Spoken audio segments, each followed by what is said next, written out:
My name's Jennifer Marshall. I served in the United States Navy for 5 years. As a veteran, I'm drawn to mysteries alleging some type of government cover-up or conspiracy. I need to know the facts. The problem with claims of UFO encounters is that there's rarely any evidence to investigate. But this one may be different. When leading UFO journalist Ryan Sprague contacted me with what sounds like a compelling new lead in the Roswell mystery, it was an investigative opportunity I just couldn't pass up. Ryan? Hey, Jennifer. Hey, nice to meet you. Yeah, nice to meet you too. Yeah. For me, this is a very personal journey. When I was a teenager, I had a UFO sighting that I could not explain, and it scared the hell out of me. I've been searching for answers ever since. We have a gentleman who has materials from the Roswell UFO crash. What kind of materials? Metals, physical evidence that we can look at.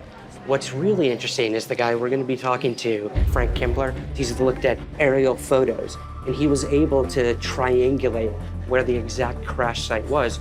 It's been clouded in secrecy for a really long time, but I think we actually know the impact site of where this happened. I can tell that Ryan is super enthusiastic about the topic, but sometimes when people want something to be true, they convince themselves of evidence that just isn't there.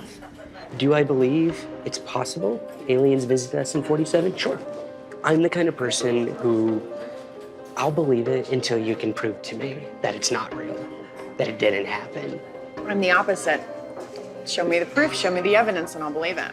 Jen's a little skeptical of the crash story, but that's okay. I think once she learns the facts, she'll see that the official story, it just doesn't add up. I want to give you a tour, and then I want to go meet Frank. Yeah. Okay. Sounds good. Cool.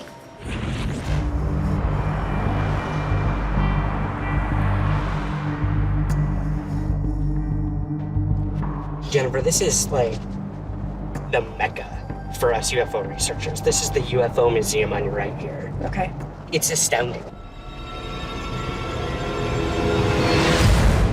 There's a lot of kitsch, a lot of green-headed alien type stuff, a lot of touristy type memorabilia, but there's also a great collection of documents and photographs, so we're excited to see what we uncover here.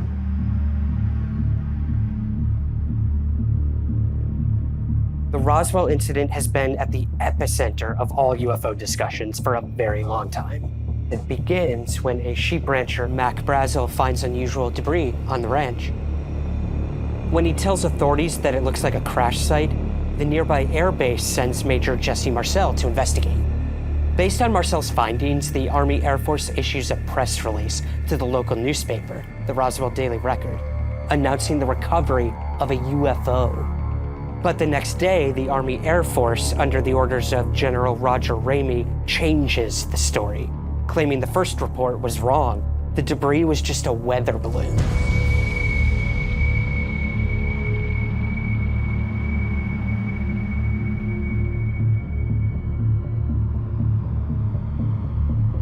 This affidavit from a woman that worked at Los Alamos is really intriguing. It says when she contacted her boss about this, she was told her clearance wasn't high enough. Why would a clearance matter if it was just a weather balloon?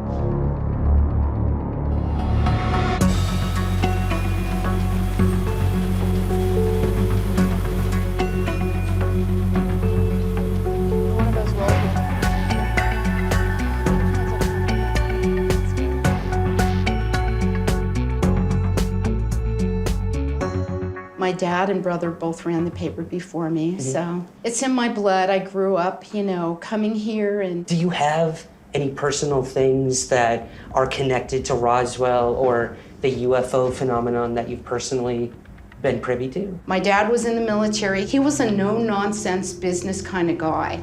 And he told me that he knew the Ballards who had the funeral home. That night, they were asked to come with 4 small coffins. Small coffins, like? Child-sized coffins. Child-sized. And my dad also confirmed that. They were told to leave them at the base, to not go into the base.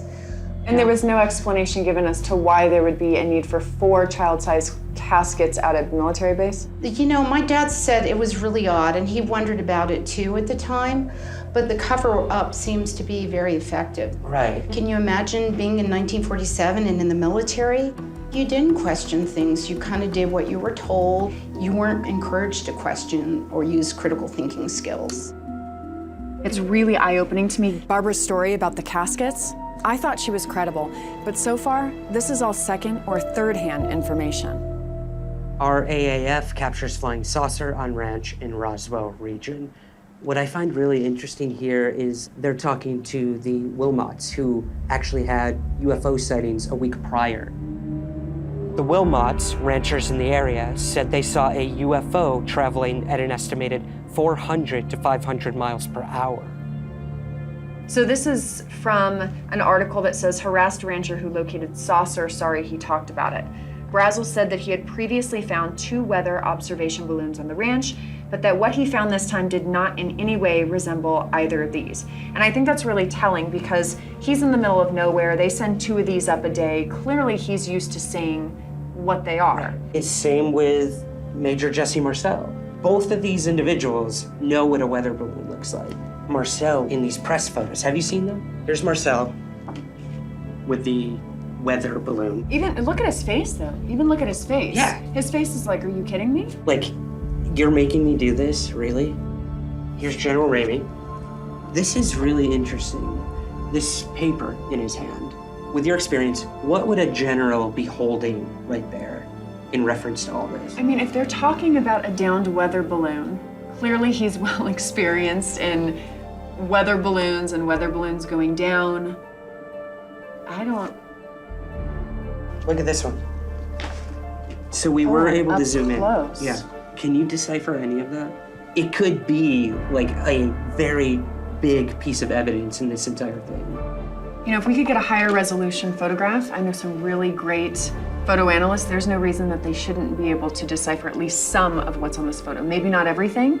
Absolutely. I'm continuing the search for the truth. I can't wait to meet Frank Kimbler.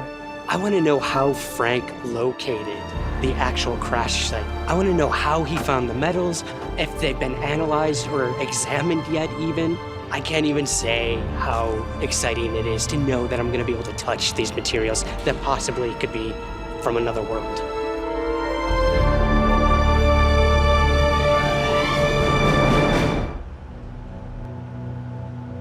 When I was 12, I was on a weekend getaway with my parents, and I was fishing off a dock.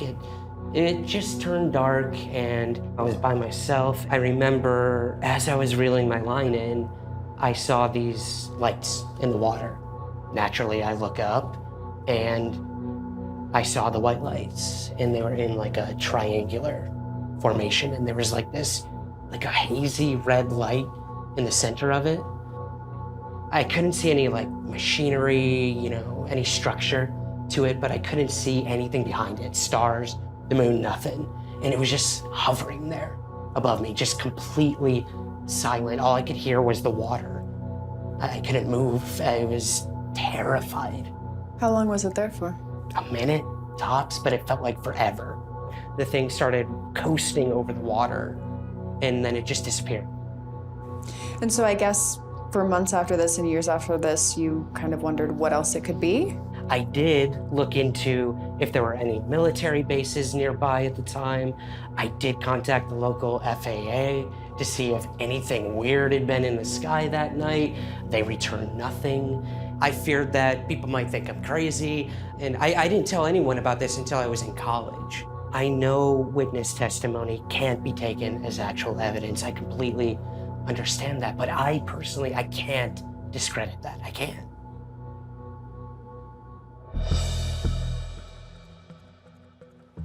Is there evidence that UFOs visited Roswell? It's time to meet a man who claims he has the proof. Right. Because this case is 70 years old and this is potentially new evidence, it is very exciting. Hey. So I do want to talk to Frank, and I want to find out, you know, the conditions under which he collected the evidence. Yeah. Jennifer. Jennifer, nice to meet you, Jennifer. Pleasure to meet you. The fact that he's a science teacher, it means that he has definitely more experience in education than the average person who would have found this material. However, I need to look at everything and see it from start to finish. I just can't take on his excitement because then I wouldn't be doing my job. It's what I used to teach school with here. It's called an augmented reality sandbox. And This is a nice digital representation of the crash site, and you can make it rain simply by holding your hand over the top of it like this. You can make it rain, so you can actually get a picture of how the water actually rolls off the land and where it accumulates, which is what I use to help locate some of the artifacts. So utilizing this, can you explain the crash site to us? Oh, absolutely. The object came in out this way, and it came in this direction, and it made what's referred to as a furrow. It spread out kind of in a V shape, and then according to the eyewitness accounts, there was also a gouge mark. And it's kind of an interesting thing because the metal artifacts that I have found seem to be centered right on the area where the gouge mark is. How big was this crash site? This area is probably maybe twice the size of a football field. Do you still have the aerial photos that you used in your research? Yeah, they're right over here. Let's cut the lights. This image right here is from 1954. It's the first aerial photo I could find of this area after 1947. There's something that I kind of honed in on this picture pretty fast, and you'll notice this white area right here. There are a series of steps. Can you see the little white steps? The little steps. I refer to them as dozer tracks. It looks like the sharp edges of where bulldozers have come in and sort of scraped the land. The military was cleaning the area up, and they were very systematic. Now, if you come over here on the 1946 picture, that line is gone. So this has been changed between that. The damage that was done to the area happened after 46. Now, what happened to the land between 1946 and 1954? I have actually found metallic artifacts within this area and along the edges of those dozer tracks, small pieces of material. Frank, I am dying to see the metal.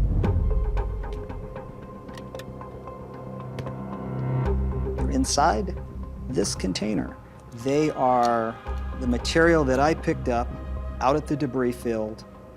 You can see how they're all twisted and mangled up.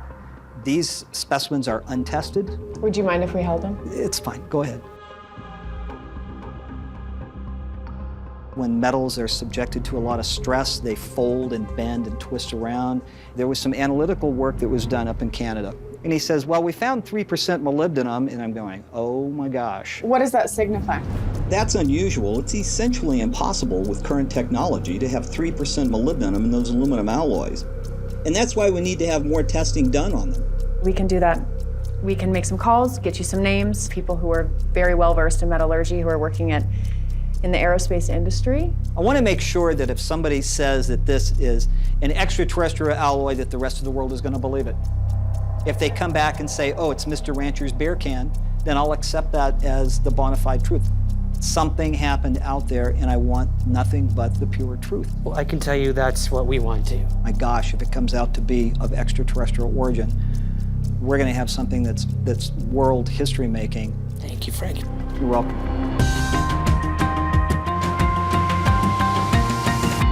Can you zoom in on the memo? We can ascertain exactly what's on the memo, and it blows everything wide open. I did some digging, and there is a copy of the original negative at the University of Texas at Arlington. Do you think that's something you could get your hands on? I can get it. For 30 years, Jesse Marcel Sr. kept quiet about what he actually found at the Roswell crash site. When he came forward in 1978, his claim that the debris seemed otherworldly was confirmed by his son, Jesse Marcel Jr. Since 1947, I saw this strange material, not of earthly manufacture. It made me feel that we're not alone, that there's others out there. This is something that came from outer space. Today, Denise Marcel is the keeper of the family legacy. My grandfather was Major Jesse Marcel Sr. He was the intelligence officer on the 509th Roswell base during 1947. That is when the world changed, I would say, at that moment. My grandfather was on the base when he received a call from Sheriff Wilcox who said that he had a rancher by the name of Mac Brazel down there saying that he had found some really odd material on his property. Your grandfather found the wreckage, he got it into his car, and he was so intrigued, enthralled by what he'd found that he wanted to stop home and show this to his wife and to his son. My dad and my grandmother were asleep. It was probably around 12 o'clock at that night. So how old would your father have been at this point? He was just about to turn 11 years old. My dad recalls when he went into the kitchen, he's like, why are you waking me up to show me all of this junk? But he could also, at the same time, he could see that my grandfather, I guess, was extremely, extremely excited about what he saw. He's like, I believe this is probably pieces from a flying saucer. My dad, one of his things was he couldn't believe how light the metal was. And it was like, he said, about as thin as tin foil. He got the impression that if you dropped it, it would probably just flutter down kind of like a feather. Wow. All right, Denise, so I want to take a look at these. So we have your grandfather right here in the room with the supposed wreckage. This is not what my grandfather found. They pre-positioned a weather balloon in General Ramey's office for him to take photographs with. And there wouldn't have been any reason to fly this out to Fort Worth to show them this. I mean, come on. Yeah. That makes absolutely no sense. Look at this expression. Yeah. As I've gotten older, my opinions change. I always thought that was a, like, you gotta be kidding me kind of look. But now I think there is some fear in his eyes there. What did I just get involved in? What did your family just get involved in? Right, what did I just show my son and my wife? Right. I mean, in the course of a couple of days, his whole world was turned upside down. Yeah. He always said, you know, I hope before I die that the truth is gonna come out, and that didn't happen.